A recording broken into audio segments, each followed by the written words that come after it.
નમસ્તે વિદ્યાર્થી મિત્રો, કેમ છો? મજામાં ને?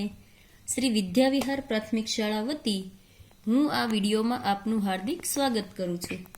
ધોરણ 6 વિષય સામાજિક વિજ્ઞાનમાં આજે આપણે પાઠ 8 ભારત વર્ષની ભવ્યતા ભણવાનો છે. પ્રાચીન કાળથી અનેક જાતિઓ, પ્રજાતિઓ, સમૂહો ભારતની સમૃદ્ધિથી આકર્ષાઈને ભારતમાં આવતા રહ્યા છે. પરિણામે ભારતીય સંસ્કૃતિમાં વિવિધતાનો સંગમ થયો છે. જવાહરલાલ નહેરુ તેને વિવિધતામાં એકતા કહે છે. પ્રાચીન ભારતમાં ખેતી માટે વિવિધ ઓજારો અને સિંચાઈની વ્યવસ્થા હતી. એ સમયે ઘઉં, જવ, ડાંગર, જુવાર, બાજરી, તલ, વટાણા વગેરેની ખેતી થતી હતી. હડપ્પા સંસ્કૃતિમાં હળ આકારનું રમકડું મળ્યું છે. આથી આ એવું કહી શકાય કે તે સમયે ખેતીમાં હળનો ઉપયોગ થયો હશે. પાષાણ કાળથી લઈને લગભગ 8મી સદી સુધીના પ્રાચીન ભારતના ઇતિહાસનું આપણે અધ્યયન કર્યું. વિભિન્ન કાળથી સંસ્કૃતિ, તેના શાસકો વિશે આપણે માહિતી મેળવી. ભારત એક ઉપખંડ જેટલું મોટું રાષ્ટ્ર છે. કારણે પ્રાચીન કાળથી અનેક જાતિ, પ્રજાતિઓ, સમૂહો અને દેશની સમૃદ્ધિથી આકર્ષાઈ આ દેશમાં આવતા રહ્યા છે. જેના કારણે ભારતીય સંસ્કૃતિમાં વિવિધતાનો સંગમ રચાયો છે. જવાહરલાલ નહેરુ, જેને વિવિધતામાં એકતા કહે છે, તેવા આ મહાન દેશની કલા અને સ્થાપત્ય તથા સમાજ જીવનની આપણે માહિતી મેળવીશું, જેનાથી પ્રાચીન ભારતની પ્રજાના ગૌરવશાળી વારસાની આપણે માહિતી મળી શકે. પ્રાચીન ભારત અને ખેતી. આપણા દૈનિક જીવનની મોટા ભાગની ખોરાક માટેની તેમજ વપરાશની વસ્તુઓ આપણને ખેત પેદાશોમાંથી મળે છે. ખેતીની શરૂઆત પ્રાચીન ભારતમાં થઈ હતી. તે સમયમાં પણ ખેતી માટે વિવિધ ઓજારો અને સિંચાઈની વ્યવસ્થા હતી. પ્રાચીન સમયમાં ઘઉં, જવ, ડાંગર, જુવાર, બાજરી, તલ, વટાણા વગેરેની ખેતી થતી હતી. હવે ઓજારો. હડપ્પા સંસ્કૃતિમાં ખેત ઓજારોમાં હળના અવશેષો મળ્યા નથી, પરંતુ હળ આકારનું રમકડું મળ્યું છે. તેથી જાણી શકાય કે તેઓ ખેતીમાં હળનો ઉપયોગ કરતા હતા. આશરે 2500 વર્ષ પહેલાંના સમયથી ખેતી માટે લોખંડના સાધનનો ઉપયોગ વધતો જતો હતો. તેમાં જંગલોને સાફ કરવા માટે કુહાડીઓ, હળના ફણા એટલે કે ફાલનો પણ સમાવેશ થાય છે. આ ઉપરાંત દાતરડું, કુહાડીથી તેઓ પરિચિત હતા. હવે સિંચાઈ. સમૃદ્ધ ગામડાઓ વગર રાજાઓ અને તેમના રાજ્યનું ટકી રહેવું મુશ્કેલ હતું.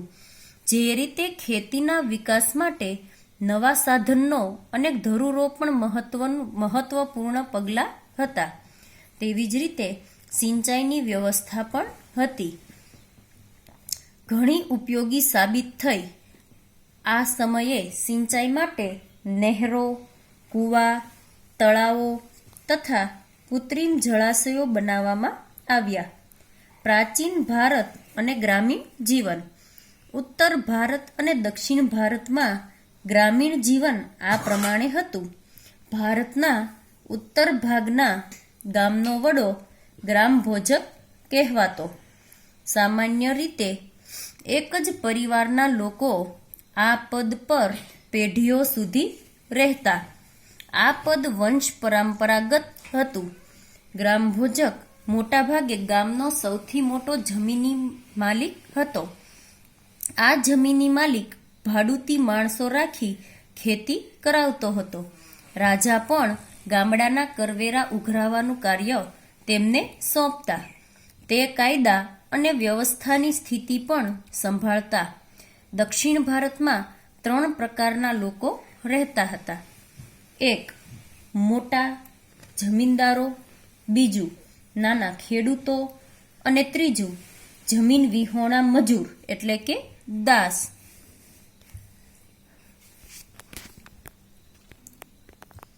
નગર જીવન. મોટા ભાગના શહેરો 2500 વર્ષ પહેલા મહાજનપદોની રાજધાની હતા. આ શહેરો કિલ્લાબંધીથી સુરક્ષિત હતા. ઘણા શહેરોમાંથી વલયકૂપ પ્રાપ્ત થયા છે જે કૂવા તરીકે ઓળખાતા. આ વલયકૂપ શૌચાલય, નીક અથવા કચરાપેટી માટે ઉપયોગમાં લેવાતા હતા. ગ્રામીણ અને નગરના લોકો ખોરાકમાં ઘઉં, જવ, ચોખા, દૂધ, દહીં, ઘી, ફળફળાદી તથા માંસ માછલીનો ઉપયોગ કરતા. પુરુષો અને સ્ત્રીઓ સામાન્ય રીતે 2 વસ્ત્રો પહેરતા. શરીરના નીચેના ભાગનું વસ્ત્ર નીવી અને ઉપરના ભાગનું વસ્ત્ર વાસ કહેવાતું. ક્યારેક ઉપરના વસ્ત્ર ઉપર દુપટ્ટા જેવું અધિવાસ લપેટતા. પ્રાચીન ભારતમાં કલા. ઇતિહાસવિદો કલાને 2 ભાગમાં વહેંચે છે. એક લલિત કલા અને બીજું નિદર્શન કલા. લલિત કળામાં ચિત્ર, સાહિત્ય, સ્થાપત્ય, સંગીત, માટીકલા વગેરેનો સમાવેશ થાય છે. જ્યારે નિદર્શન કલામાં નૃત્ય અને નાટકોનો સમાવેશ થાય છે. આપણે આ બાબતોનું વિગતે જોઈશું. ભારતમાં સાહિત્યનો વારસો. ભારતીય સાહિત્ય ધર્મેતર અને વિદેશી મુસાફરોના વર્ણનો એમ 3 ભાગમાં વહેંચાયેલું છે. એમાં પહેલું ધાર્મિક સાહિત્ય. ભારતના સૌથી પ્રાચીન ધાર્મિક સાહિત્યમાં વેદોનો સમાવેશ થાય છે. તેમની સંખ્યા 4 છે. પહેલું ઋગ્વેદ, બીજું યજુર્વેદ, ત્રીજું સામવેદ અને ચોથું અથર્વવેદ.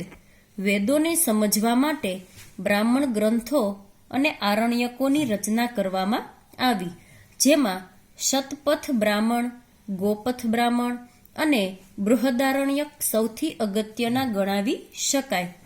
આ સિવાય રામાયણ અને મહાભારત એ બંને મહાકાવ્યોની પ્રાચીન ભારતીય સમાજ, સંસ્કૃતિ અને ધર્મનો ત્રિવેણી સંગમ છે.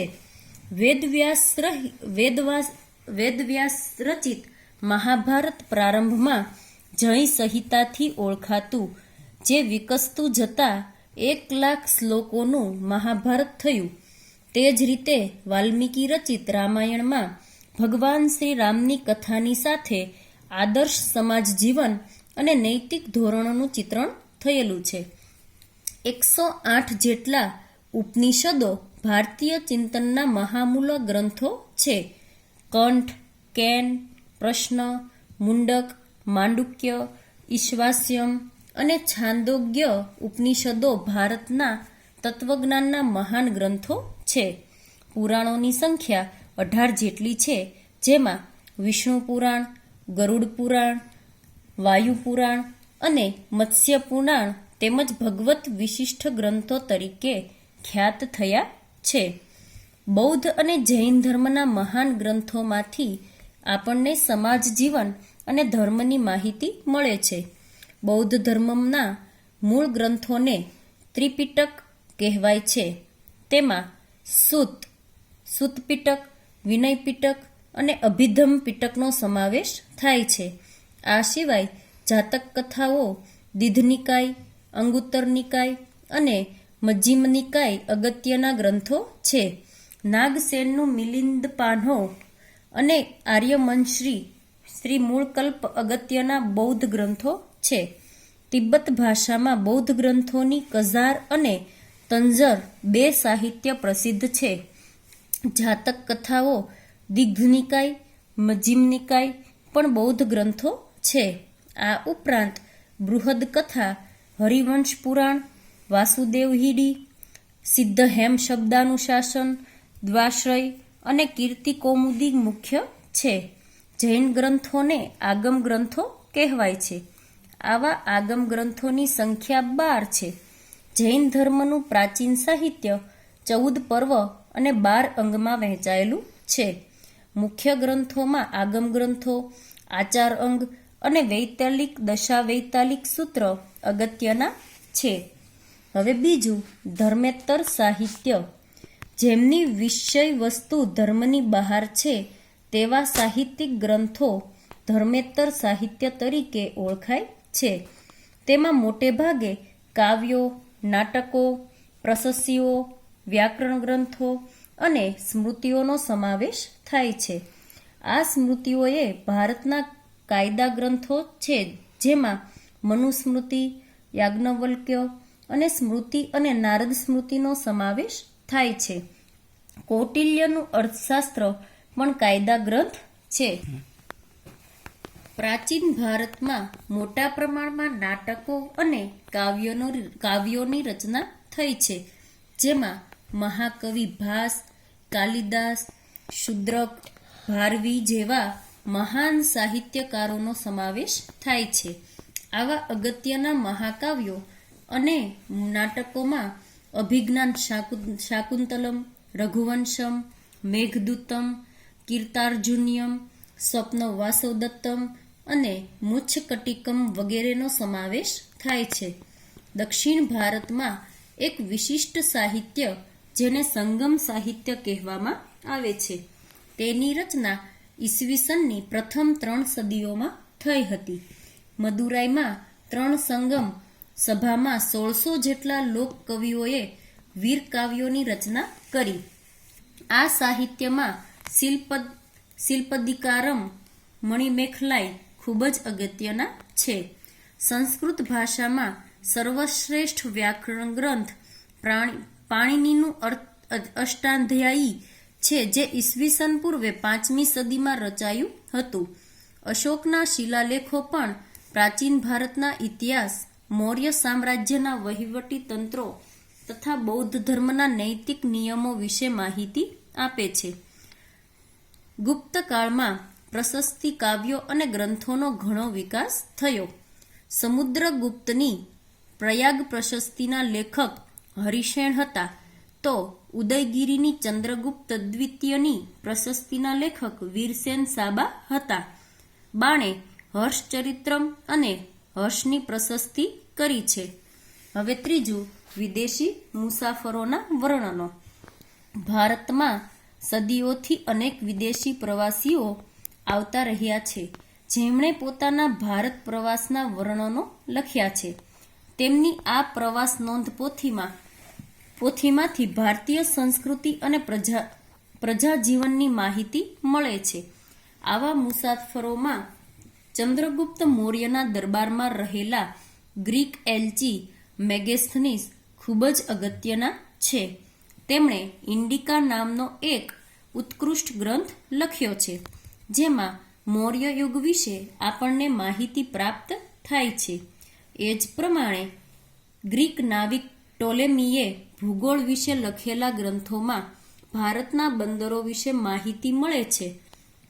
ચંદ્રગુપ્ત દ્વિતીયના સમયમાં આવેલ ચીનના મુસાફર ફાહિયાને અને સમ્રાટ હર્ષવર્ધનના સમયમાં આવેલ ચીની મુસાફિર યુએન સ્વાંગે તત્કાલીન ભારતીય સમાજ જીવન, શાસકો અને સંસ્કૃતિનું અદ્ભુત ચિત્રણ કરેલું છે. તો આ પાઠ અહીંયા આપણે રાખીએ છીએ. આગળનો પાઠ આપણે આગળના વિડીયોમાં ભણીશું. આવજો.